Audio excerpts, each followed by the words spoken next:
So the barbell squat is one of the lifts of powerlifting. And I think there's a lot of information out there at the moment about the best way to squat or the most effective way to squat to get your squat the strongest.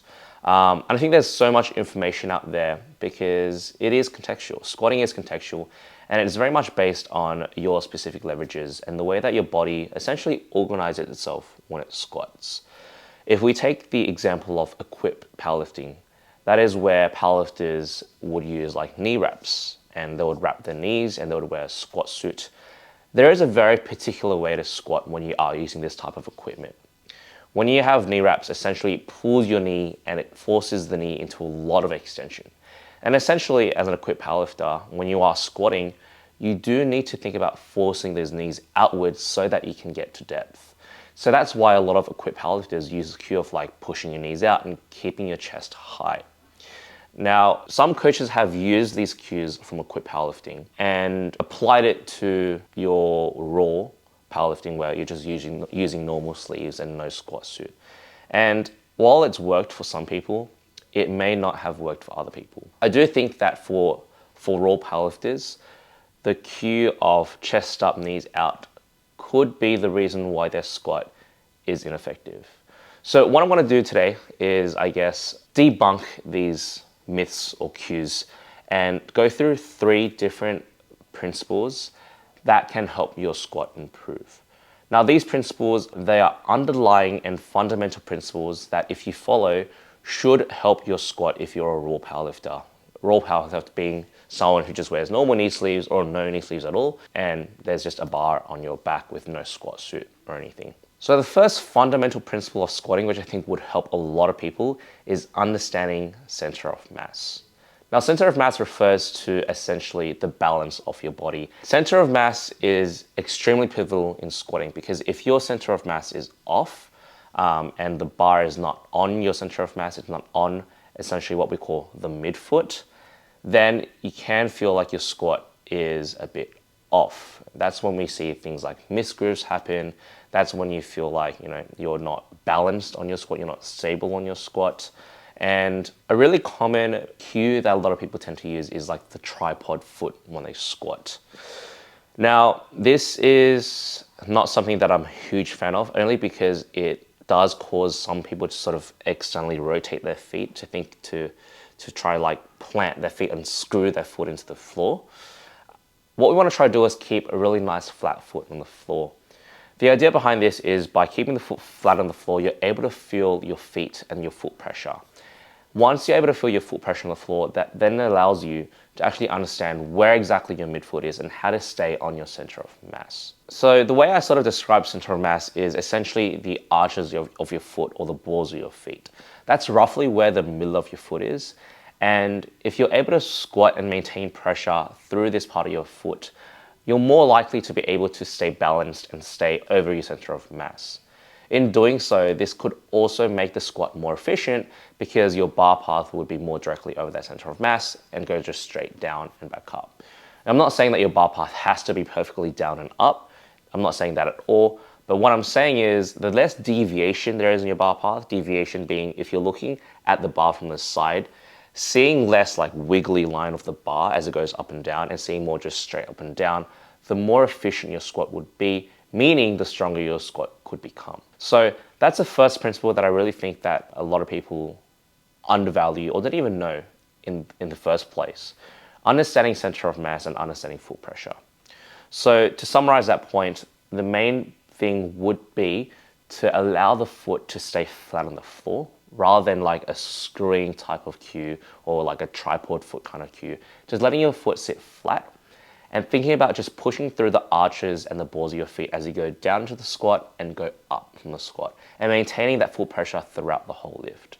Now, there are caveats to this. Some people might bias more full foot pressure, so more pressure on the toes. Some people might bias more heel pressure.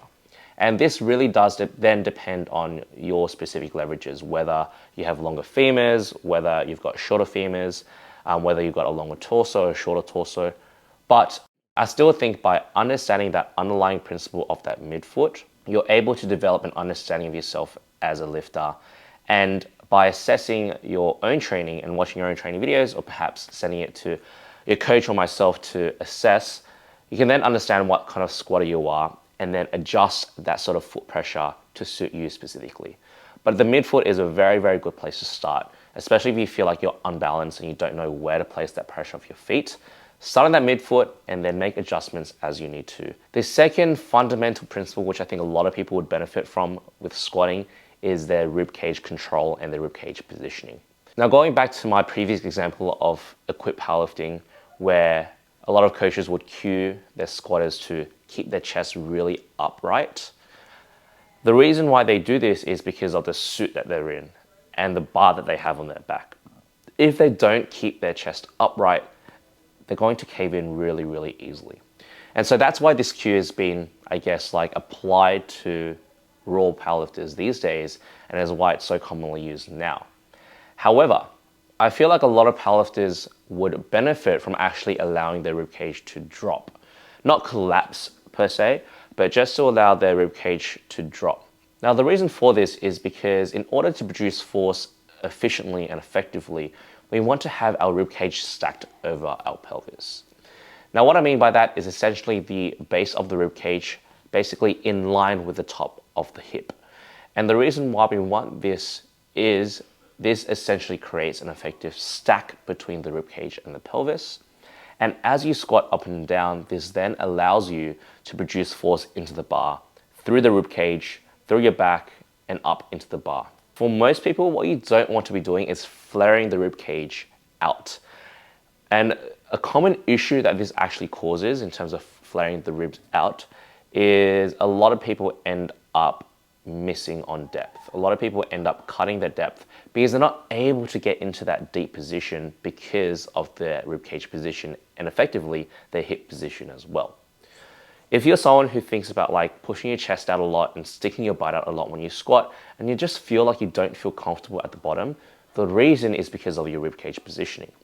So the next time you squat, what I highly recommend you do is think about dropping those ribs and thinking about tucking those hips slightly so that there's a stack between the base of the ribcage and the top of the pelvis. And all you want to do when you breathe in is, instead of breathing in and elevating and expanding your chest, you want to breathe in and think about pushing out 360 degrees around you rather than upwards. So when you breathe, you would breathe in, think about pushing outwards as if you're wearing a belt and pushing against that belt 360 degrees around you, maintaining that stack and brace, and then going down into your squat. That, I think, is the second fundamental principle which I think could help transform your squat. Now, the first and second principle would work in hand. For a lot of people, if their ribcage is flared outwards, this could actually push their center of mass forward. Or alternatively, if powerlifters are sticking their butt out a lot, this could shift their center of mass dramatically backwards into their heels, and this could cause them to feel really unbalanced and unstable because they're not able to find that midfoot pressure. So by basically controlling your ribcage and stacking your ribcage over your pelvis, this could effectively assist in understanding how to stay in your center of mass, how to stay in your midfoot. So principle 1 and principle 2 would go hand in hand. Now, the third principle, which I think could help a lot for powerlifters in terms of getting their squat stronger, is not forcing the knees overly outwards. Now, back to my example of equipped powerlifting where you'll wear knee wraps and have to force the knees outwards to fight against that wrap. For a lot of people, if you're just wearing knee sleeves or not wearing any sleeves at all, you don't necessarily need to force your knees outwards to a great extent. When it comes to squatting, the way I cue or coach a lot of my lifters is essentially just allowing the knees to do what they want to do. The body is really, really smart. The human body is really, really smart and is really good at organizing itself under load.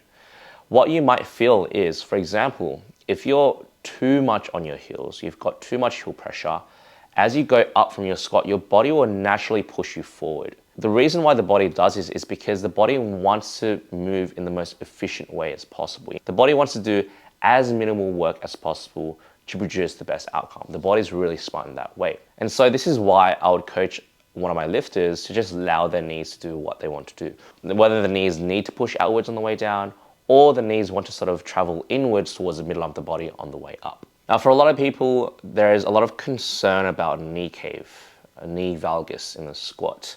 And honestly, I think that this has been made worse than what it needs to be. When it comes to squatting, knee valgus essentially is not a bad thing to have. It's not something that needs to be fought against. Knee valgus is just naturally the way the body is organizing itself to be in the most optimal and most efficient position as possible to squat. Now, something that I feel like a lot of people don't think about is the muscles beyond just your glutes, hammies, and quads.